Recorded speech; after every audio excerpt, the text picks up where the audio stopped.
papa protecteur, le sélectionneur Hervé Renard veut défendre l'honneur de sa fille Candide jusqu'au bout.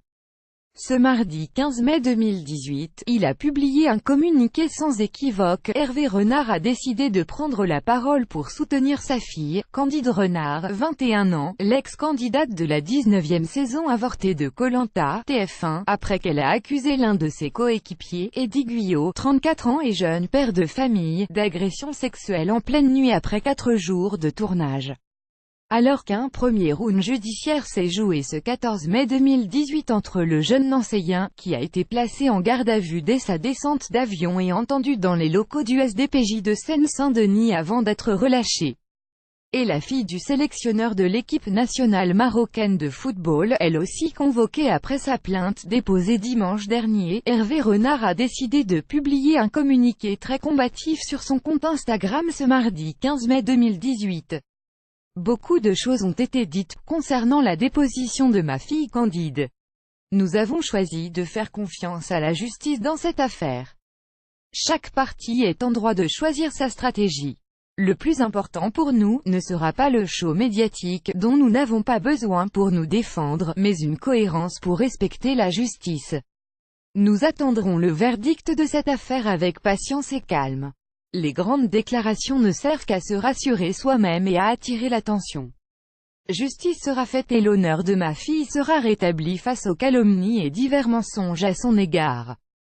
Le match ne fait que commencer, a-t-il statué avec force. Fake news, Hervé Renard semble faire référence aux propos de Jérémy Assous, avocat d'Eddie Guyot, qui a annoncé sur BFM TV à l'issue de la garde à vue que la version de son client, qui nie fermement les accusations de la plaignante, était alors confirmée par d'autres candidats du Koh-Lanta annulés, présents au moment des faits. Aucun motif ne permettait de maintenir mon client en garde à vue. Sa version des faits est parfaitement conforme avec celle des 5 autres personnes qui étaient dans la hutte avec la plaignante.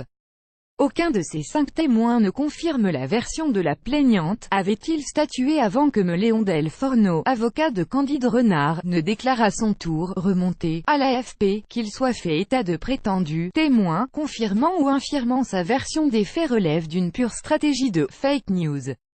De telles méthodes visant à déstabiliser une plaignante dénonçant des faits aussi graves à un stade aussi préliminaire d'une enquête sont proprement inadmissibles et ne seront pas tolérées. Notons quand même qu'il n'y a pas eu de confrontation entre Eddie et Candide dans les locaux de la SDPJ de Seine-Saint-Denis, confrontation refusée par Candide Renard, et qu'aucune poursuite n'a été retenue contre l'aventurier à l'issue de sa garde à vue.